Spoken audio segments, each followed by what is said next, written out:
ಬಿಸಿ ಬಿಸಿ ಕಡುಬು ತುಂಬಾನೇ ಟೇಸ್ಟಿಯಾಗಿದೆ. ಈ ಕಡುಬು ಮಾಡಲು ನೀವು ಜಾಸ್ತಿ ಶ್ರಮ ವಹಿಸ್ಬೇಕಂತಿಲ್ಲ.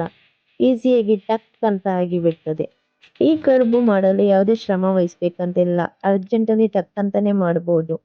ಕಡಿಬೇಕಂತ ಗ್ರೈಂಡರಲ್ಲಿ ಕಡಿಬೇಕಂತಿಲ್ಲ. ಅಕ್ಕಿ ಹಿಟ್ಟನ್ನು ನೆನೆಸಿಟ್ಟು ಮಿಕ್ಸಿಗೆ ಹಾಕ್ಬೇಕಂತಿಲ್ಲ.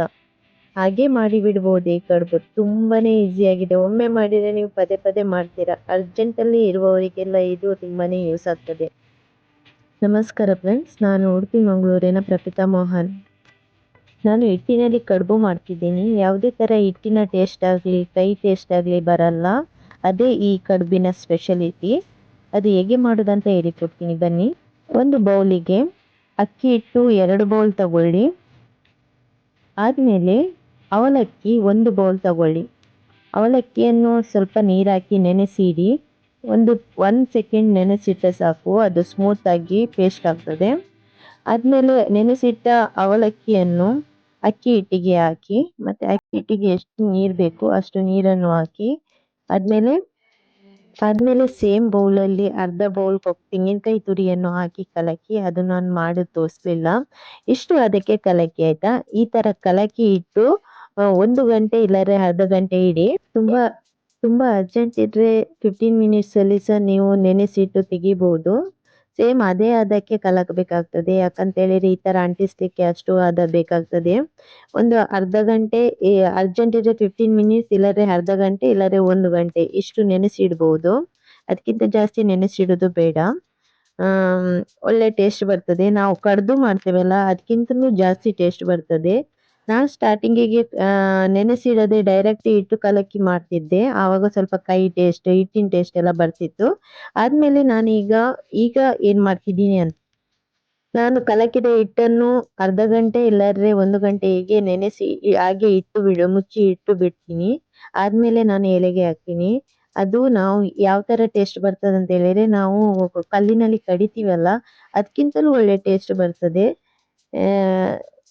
ಇದು ಹೆಚ್ಚಿನವರು ಹೇಳ್ತಾರೆ ಕಡುಬು ನಾವು ಹಿಟ್ಟಲ್ಲಿ ಮಾಡಿದರೆ ಕೈ ಟೇಸ್ಟ್ ಬರ್ತದೆ, ಹಿಟ್ಟಿನ ಟೇಸ್ಟ್ ಬರ್ತದೆ ಅಂತ.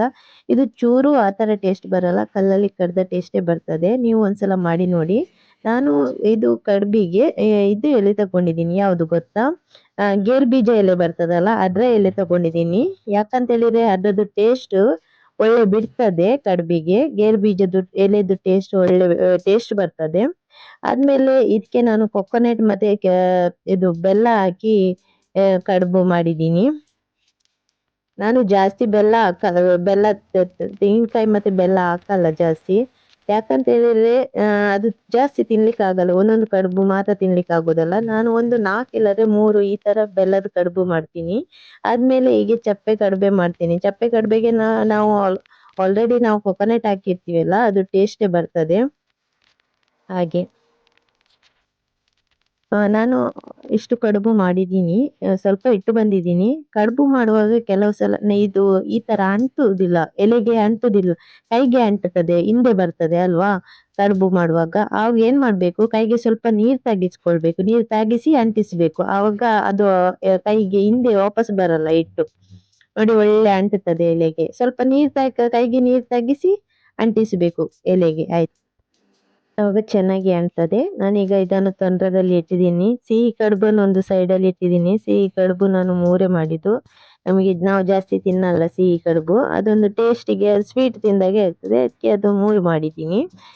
ಸಿಹಿ ಕಡುಬಿಗೆ ನಾನು ತೆಂಗಿನಕಾಯಿ ತುರಿ ಮತ್ತೆ ಬೆಲ್ಲ ಹಾಕಿದ್ದೀನಿ ಅಷ್ಟೇ. ಆದ್ಮೇಲೆ ಎಲ್ಲ ಚಪ್ಪೆ ಕಡುಬು ಮಾಡಿದ್ದೀನಿ. ಚಪ್ಪೆ ಕಡುಬು ಅಂತ ಹೇಳಿದ್ರೆ ಬೆಲ್ಲ ಹಾಕ್ಲಿಲ್ಲ, ಕೊಕೊನೆಟ್ ಹಾಕಿದ್ದೀನಿ. ಆದ್ಮೇಲೆ ಸಾಲ್ಟ್ ಹಾಕಿದ್ದೀನಿ ಇದಕ್ಕೆ ಚಪ್ಪೆ ಕಡುಬುಗೆ. ಅದು ಟೇಸ್ಟ್ ಆಗ್ತದೆ. ಕೊಕೊನೆಟ್, ಸಾಲ್ಟ್ ಇದೆಲ್ಲ ಹಾಕಿ ನಾವು ಕಲಕ್ಬೇಕು.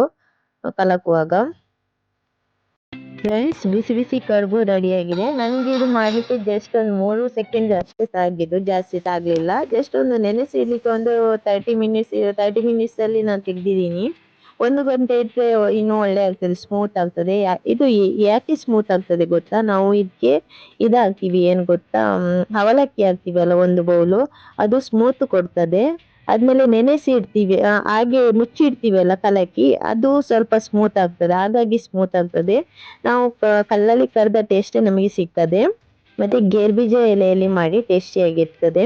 ನನ್ನ ಈ ವಿಡಿಯೋ ನಿಮಗೆ ಇಷ್ಟ ಆಗಿದ್ರೆ ದಯವಿಟ್ಟು ಸಬ್ಸ್ಕ್ರೈಬ್ ಮಾಡಿ, ಶೇರ್ ಮಾಡಿ, ಲೈಕ್ಸ್ ಕೊಡಿ, ಆದಮೇಲೆ ಕಮೆಂಟ್ಸ್ ಕೊಡಿ ಆಯಿತಾ. ನೀವು ಒಂದ್ಸಲ ಮನೆಯಲ್ಲಿ ಮಾಡಿ ನೋಡಿ. ನನ್ನ ಚಾನಲ್ ವಾಚ್ ಮಾಡಿದ ನಿಮಗೆಲ್ಲರಿಗೂ ತುಂಬಾ thank you. Thank you so much.